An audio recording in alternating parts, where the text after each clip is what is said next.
আমি কি কাউকে মুনাফেক বলতে পারবো এই সংসদে? না, পারবেন না। আচ্ছা, আমি মুনাফেক বললাম না কাউকে। হেরে যাবে রাজাকার, জিতে যাবে বাংলাদেশ।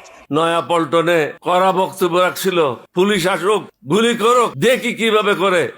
আমি প্রথমে বুক দিয়ে দাঁড়ায় থাকবো। ঠস করে যখন একটা গুলির আওয়াজ হলো, সে সকলের আগে দৌড়ে চলে গেল। ও পার্লামেন্ট কি বুঝবে? একটা বক্তব্য রেখে দিলাম মাইকের সামনে, হ্যাডাম দেখাই দিলাম, বউ দেখলো যে আমার জামাই তো হ্যাডাম দেখাইছে। পার্লামেন্টে একটা বক্তব্য রেখে আসছে। তার কিছু এলাকাতে লোক থাকে, তারাও বলে যে আমার স্যার তো হ্যাডাম দেখাইছে। এটা ভালো বক্তব্য রাখছে। সে যে পার্লামেন্ট শব্দ বানানো করতে পারে না, এটা তো বহু বুঝে না। সংস্কার কি জিনিস এটা তো তার বউ বা তার সমর্থকেরা বুঝে না। সুতরাং মাননীয় প্রধানমন্ত্রীকে চারিদিকের থেকে কিছু দুষ্ট চক্র ঘিরে রেখেছে। আপনাকে এই দুষ্ট চক্র ভেদ করতে হবে, অভিজ্ঞ লোকদের পরামর্শ নিতে হবে। পরামর্শ নিতে কোনো আপত্তি নেই। আমি এখানে একটা উদাহরণ দিতে চাই। প্রেসিডেন্ট জিয়া যখন রাষ্ট্রপতির দায়িত্ব নিল, সর্বপ্রথম আমি একজন লোককে অ্যাপয়েন্টমেন্ট দিলাম, ইস্পাহানি সাহেব। ইস্পাহানি সাহেব যখন রুমে ঢুকলো, উনি আমাকে টেলিফোন করলেন, বলে না সরি, ইস্পাহানি সাহেবকে যখন অ্যাপয়েন্টমেন্ট দিলাম, উনি যখন অ্যাপয়েন্টমেন্ট এটা কার্ডটাকে ওটাতে দেখার পরে উনি আমাকে ডাকলেন, ইস্পাহানি সাহেবের সাথে আমার কি করণীয়, ওনাকে কিসের জন্য তুমি অ্যাপয়েন্টমেন্ট দিয়েছ? আমি যেটা হয়তো আপনাকে আমি আগে বলা উচিত ছিল, আপনি কি ব্যবসা বুঝেন? আপনি তো আর্মির থেকে আসছেন, ব্যবসা তো আপনি বুঝেন না, আমি বুঝি না। সুতরাং ইস্পাহানি সাহেব একজন ব্যবসায়ী, যার বিরুদ্ধে কোনো অভিযোগ নেই, কোনো ধরনের অভিযোগ নেই।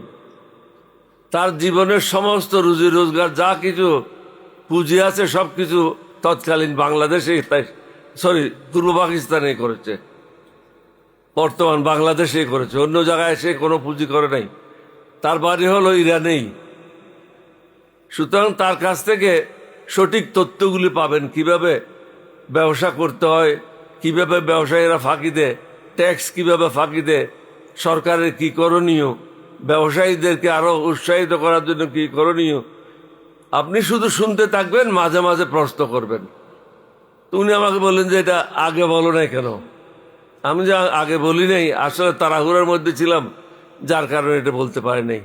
তাই মাননীয় প্রধানমন্ত্রীকে অনুরোধ করব, আপনার চারিপাশে যারা আছে সরকার পরিচালনায়, তারা অভিজ্ঞ নয়। সুতরাং আপনাকে বিপদগামী করছে। রেজাল্ট কি হবে?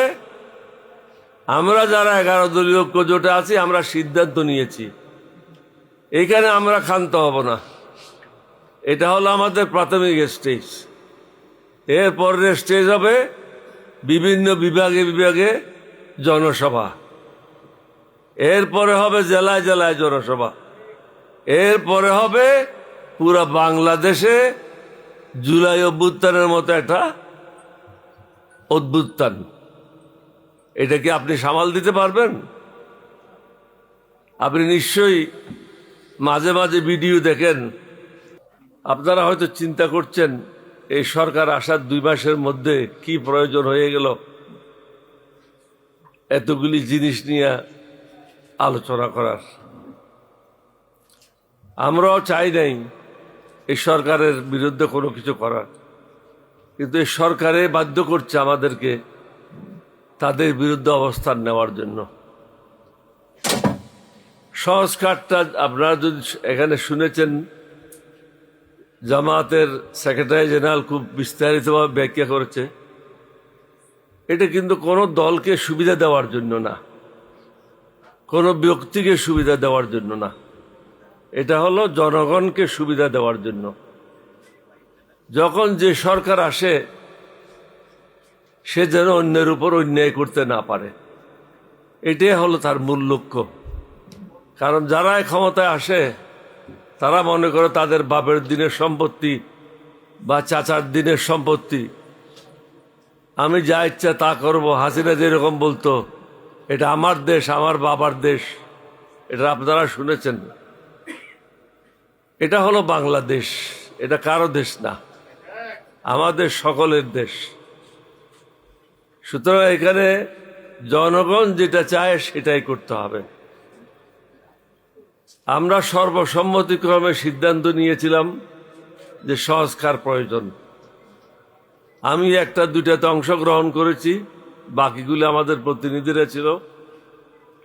এখানে কোনো দ্বিমত ছিল না।